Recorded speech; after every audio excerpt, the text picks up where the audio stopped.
Hello everyone. So finally আজ আমরা যাচ্ছি সুলোচনার বাড়িতে। রিজনটা হলো ওর দাদার বিয়ে। তো বিয়ে বাড়ির পত্র পেয়ে আমরা সবাই তত্তর করে বেরিয়ে পড়লাম ওদের বাড়িতে যাওয়ার জন্য। তো সকালে রেডি সেডি হয়ে চলে গেলাম একদম স্টেশনে, কারণ আমাদের ডেস্টিনেশনটা ছিল পাঁশকুড়া। আর ওর বাড়ি যেহেতু ঘাটালে, ওকে বলেছিলাম যে আমাদেরকে দেবের সাথে দেখা করাতে। ও প্রচুর ফেমাস মানুষ, তো সেই জন্য তো ট্রেনে উঠে এনাদের সাথে আমার মিট আপ হয়ে গেল।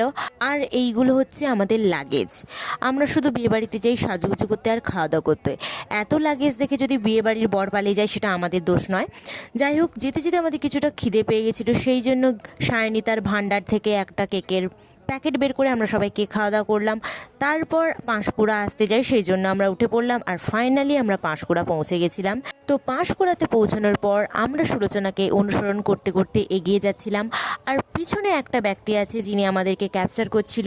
ইনি যাতে না হারিয়ে যায় সেই জন্য আমি বারবার পিছন ঘুরে ঘুরে দেখছিলাম, কারণ ইনি এতটাই ভোলা মানুষ যে মাঝে মাঝে আমাদেরকেই ভুলে যায়।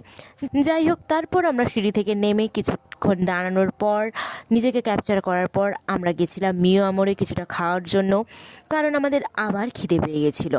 যাই হোক, এখানে আমরা চিকেন প্যাটিস নিয়েছিলাম খাওয়ার জন্য। আর রাতে আইবুড়ো ভাতের জন্য কেক কাটিংয়ের জন্য এখানে সুলোচনা কেক নিয়েছিল। তো কেক প্যাকিং করার পর আমরা আবার বাসে গিয়ে উঠলাম। আর বাসেও আমরা কিছুটা স্ন্যাক্স করলাম, আমরা শুধু খেতেই থাকি। যাই হোক, তো ফাইনালি বাসে যাওয়ার পর আমরা পৌঁছে গেছিলাম ওদের বাড়িতে। বাড়িতে এসে ফ্রেশ হওয়ার পর আবার চলে গেছিলাম দুপুরের খাওয়ার জন্য। যাই হোক, তো আমি খেতে থাকি আর তোমরা ব্লগটা দেখতে থাকো। আর বিয়ে বাড়ির ব্লগগুলো আমার পরের ভিডিওতে আসছে। তো stay connect with me. Tata.